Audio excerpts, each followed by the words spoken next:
सुलगता देश, बिगड़ता सद्भाव। कोरोना की चौथी लहर की आशंका। गर्मी के बीच कोयला संकट। नमस्कार, मैं रूपाली बर्वे और आप देख रहे हैं वेब दुनिया का वीकली प्रोग्राम WD नाउ, जिसमें बात करेंगे सप्ताह की सुर्खियों पर एक अलग अंदाज में। राजस्थान के करौली से लेकर मध्य प्रदेश के खरगोन तक इस समय देश के कई हिस्सों में सांप्रदायिक विद्वेष की आग धधक रही है। कई राज्यों में फैली इस हिंसा ने लोगों को चिंता में डाल दिया है। वहीं दो समुदायों के बीच पैदा हुई दरार अब साफ तौर पर देखी जा रही है। मध्य प्रदेश और राजस्थान के अलावा गुजरात, महाराष्ट्र, ओडिशा, झारखंड आदि राज्यों से भी दो प्रमुख समुदायों के बीच तनाव की खबरें आ गई है। मध्य प्रदेश के खरगोन और सेंधवा में जहां कर्फ्यू लगाना पड़ा, वहीं प्रशासन ने हिंसा में शामिल आरोपियों के घरों पर बुलडोजर चलवा दिया। खरगोन में हिंसा में शामिल आरोपियों के कम से कम 50 घरों और दुकानों को तोड़ा गया। खरगोन में अब तक 41 लोगों पर मामला दर्ज किया गया है, जबकि 144 लोगों को गिरफ्तार कर लिया गया है। हिंसा की घटना के बाद लापता दो मासूम बच्चों की मां लक्ष्मी का अब तक पता नहीं चल पाया है। उदास बच्चों को अपनी मां के लौटने का इंतजार है। वहीं हिंसा में गंभीर रूप से घायल शिवम की हालत अभी भी गंभीर बनी हुई है। खरगोन एसपी सिद्धार्थ चौधरी भी इस घटना में घायल हुए हैं। दूसरी ओर पूर्वी मुंबई के उपनगरीय इलाके मानखुर्द में महाड़ा कॉलोनी के पास दो समुदायों के बीच विवाद हो गया। इसमें दो लोगों को मामूली चोटें आई थी और 25 से 30 वाहनों में तोड़फोड़ की गई थी।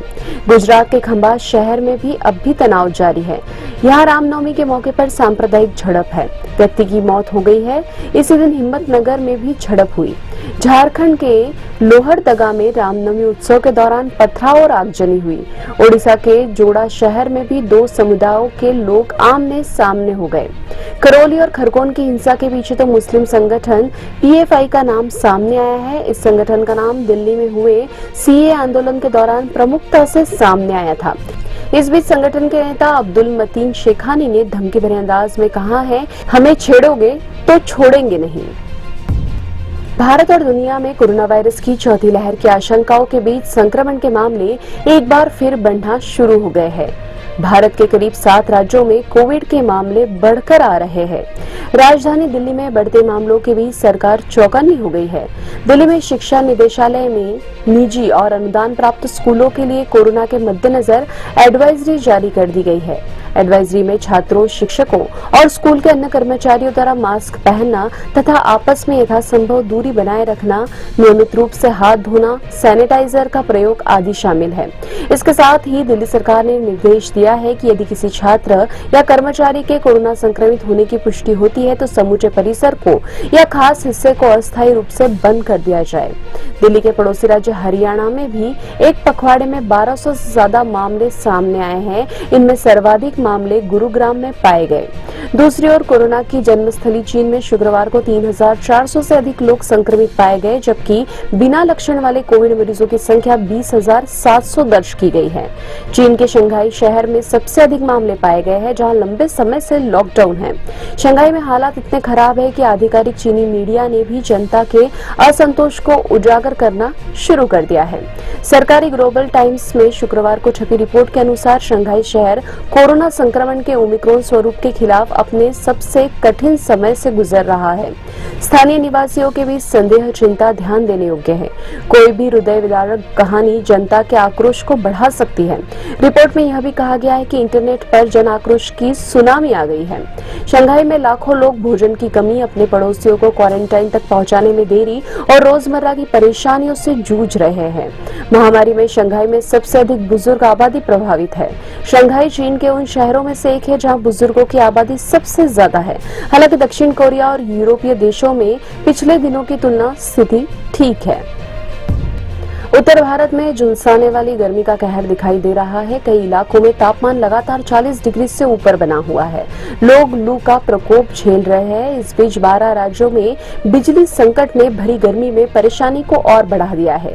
देश में मांग की तुलना में सप्लाई में 1.4% की गिरावट आ गई है। आंध्र प्रदेश, महाराष्ट्र, गुजरात जैसे राज्यों में बिजली का संकट दिखाई दे रहा है। उत्तर प्रदेश, पंजाब, बिहार, कर्नाटक, तेलंगाना, मध्य प्रदेश, झारखंड, हरियाणा और उत्तराखंड जैसे राज्यों में भी बिजली की कमी है। इस वजह से इन राज्यों में बिजली कटौती बढ़ी है। इस संकट के पीछे देश में कोयले की कमी को बड़ी वजह बताया जा रहा है। रूस यूक्रेन युद्ध की वजह से अंतर्राष्ट्रीय बाजार में कोयले की कीमतें बढ़ी हुई है, इससे आयात प्रभावित हुआ है। इधर कोरोना काल के बाद देश के औद्योगिक क्षेत्रों में भी कोयले की मांग बढ़ी है। बढ़ती मांग को देखते हुए बिजली मंत्रालय ने कोयले का आयात बढ़ाकर 36 मिलियन टन करने को कहा है।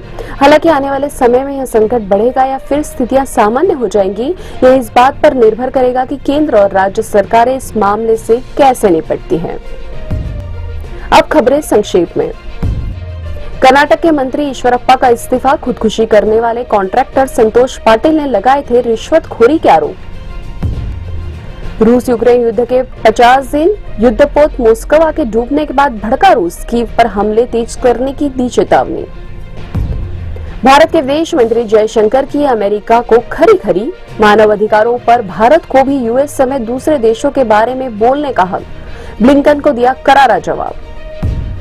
ये थी हमारी खास पेशकश WD नाउ। आपको ये प्रोग्राम कैसा लगा कमेंट में जाकर जरूर बताइए, साथ ही चैनल को सब्सक्राइब कीजिए। अगले सप्ताह की सुर्खियों के साथ फिर हाजिर होंगे, तब तक के लिए नमस्कार। वेब दुनिया की सभी से अपील है कि भीड़ भाड़ से बचें, मास्क पहने व सैनिटाइजर का इस्तेमाल करें, साथ ही सोशल डिस्टेंसिंग का पूरा पालन करें।